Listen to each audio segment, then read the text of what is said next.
Niaje watu, welcome or welcome back. In today's video, I'm going to give you a step-by-step breakdown of how I color my videos in Adobe Premiere Pro. And for this, I'm going to select two videos that are shot in different settings, just so I can give you a better explanation of my process. I will choose one video that is shot using only natural light and another video that is shot using artificial light. So yeah, let's get into this. I love beginning my edits in the assembly panel just because it is easier to assemble them here. And then we will shift to the color workspace or color panel. On the right side of my screen, I have my Lumetri color panel, and I love having it on the right side just because this side is longer and I can see every panel in full when I am working on it. And on the left side of the screen, I have my Luma waveform, my vector scope, and my RGB parade. These are the three key things that I use when I'm color grading, just because they give me a better picture of what is happening in the image as I work on it. When I'm color grading, I do not do these adjustments directly on my actual clip, and here is where now the adjustment layers come into play. I will drag that into my timeline, and using option key and dragging it up, I will duplicate it. Now I have three different adjustment layers for my edits, just because the second layer is where I will put my Rec 709 conversion now to transform the footage from log to the Rec 709 color space, and just rename that first.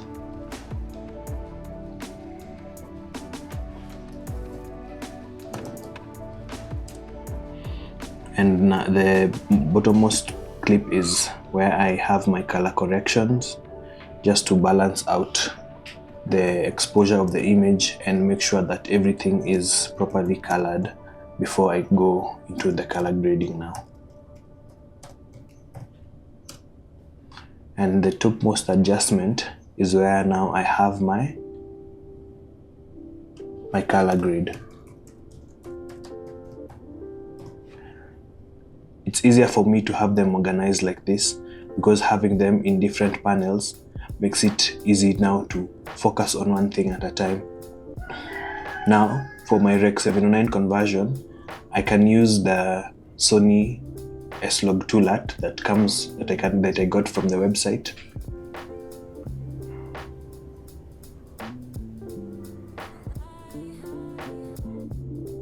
However, I don't like the effect that the Sony LUT has on dark skin, which is what I work mostly with.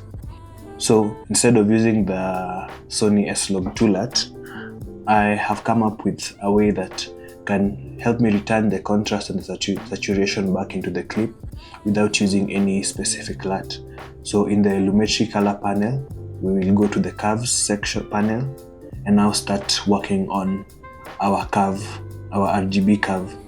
So I will put one point in the shadow section of the curve, in the midtones, and in the highlights, and now start adjusting them to my liking. For this, I like to have a sort of S-curve because I feel that that is what now brings in back the contrast and the saturation into the clip. To finish it off, I come back to the basic corrections tab and add the saturation to, I think, 150. Yeah, you can see on her skin, it's a bit of color has returned.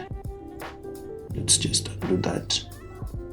That is with the S-curve correction alone, and now with the saturation back in, you can see that even in the greens, the color is starting to return. And for the contrast, I will bump it up to 30. Yeah. So this is basically what I do for my Rec 709 correction. So this is the log footage, and now this is the Rec 709 correction that I have done for myself. Now, once we move from the Rec 709 correction, we can move to the next step, which is our color correction. Now, in the color correction part of my grid, I just use it to correct the white balance and now adjust any levels in terms of exposure, shadows, and highlights that were changed during the Rec 709 correction. Because this was a cloudy day, I want the actual correction to match with that. So I'll make the image a bit cooler and reduce the pinks.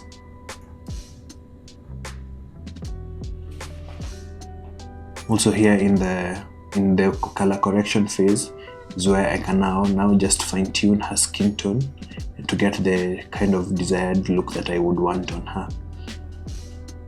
That's a good adjustment for her skin tone. Now that we have finished with our Rec 709 correction and the color correction, we'll now move on to the color grading. The color grading part is a matter of preference. So this is just how I do it. First off, I will increase my blacks to 20 just to give off that faded kind of look, and go back to the curve sections in our color grading panel and also try just to put a bit of an S-curve into the RGB curves. Now, based on what the changes that I've made here, I can go back to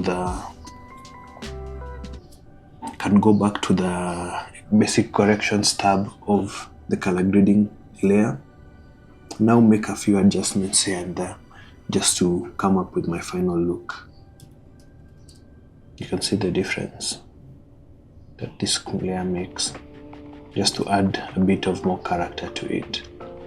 Now, because this is the kind of basic look that I would want for this clip, I will go back to the color correction tabs with the color correction layer with all the effects that I have applied still the same, and now adjust it and fine tune it to achieve the kind of look that I would want for this. Yeah, so this is the final look that I have come up with for our video. I love the coolness of the image and how saturated everything is. Yeah, so this is just a personal preference. This is how I do it. Yeah. Now that we're done with the first clip, we can jump on over to the second clip, which was an indoor setup using artificial light. So I'll just drag the adjustment layer again over the clip and duplicate it.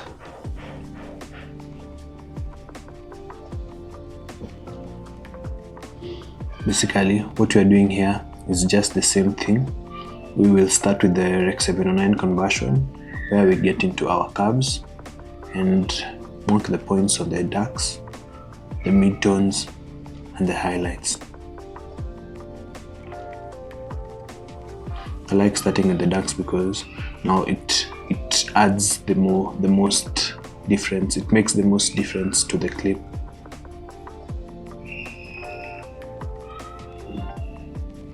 As opposed to our highlights.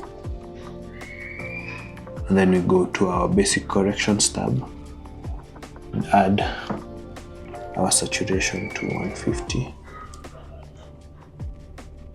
the contrast to 30.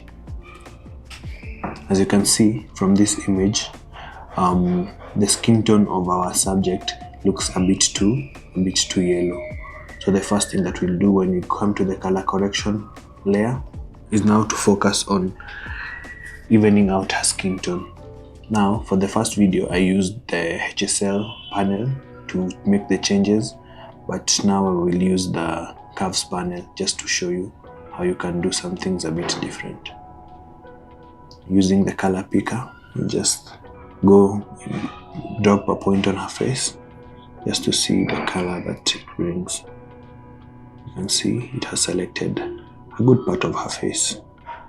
So that is how that's our starting point. And now I'll just add a bit more red into her skin to see how that looks. That is where we started. Here we are right now. And then I will do the same. Just pick another point on her face using the saturation and pull down the saturation of it a bit, just so the skin tone looks a bit more natural. Now you can see the difference that our adjusting the RGB curves has made in general. Yeah, so that's just another way that you can use to adjust the colors or the skin tone of your subject. And now, so we'll go back to the basic corrections tab, where we will adjust the basic settings of our clip. The key here is just now to make the changes that you want and see the kind of impact that they make on the video itself. I think, yeah, that looks good with me for the basic corrections. And I make the image now a bit cooler as well, just to ensure that our whites are actually white.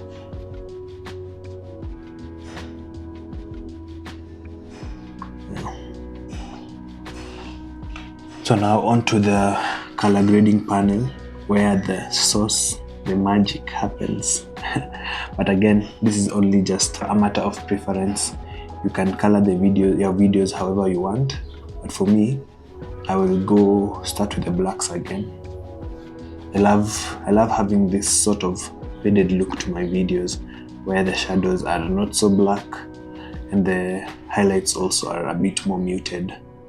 Now, because we have increased the level of the blacks and lost a bit of contrast, go back into the curve section of the color grading layer and do the same now, just to give it a bit of a slight S-curve. Doesn't have to be a lot. Now we go back to the basic corrections tab and adjust the exposure of our image to our liking. I feel like increasing the blacks in our color grading panel helps just to reduce that digital sharpness that we have once we start correcting our image. And also, just to make her skin a bit more warm, I will add a bit of warmth to the white balance. Yeah, so I feel like this is a good finishing point for whatever we would want to achieve. I like to keep my images looking natural so that we can get to see our subjects looking in the most truest form of themselves. Yeah, so I know there's a lot more that you can do to push our images in the edit, but what I've shown you is just what works for me. Over the years, I have found a method that actually works for me, just to simplify my process and to help me get the results that I actually want with my videos. I am in no way a professional colorist, but what I have shown you is what works for me.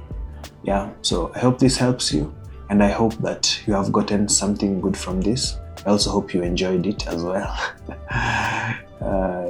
Not just watching for watching's sake, but that you can actually get something that will help you in your creative journey. Yeah, so thank you for watching, thank you for being here with me, and thank you for spending your time with me. Peace, love, and light.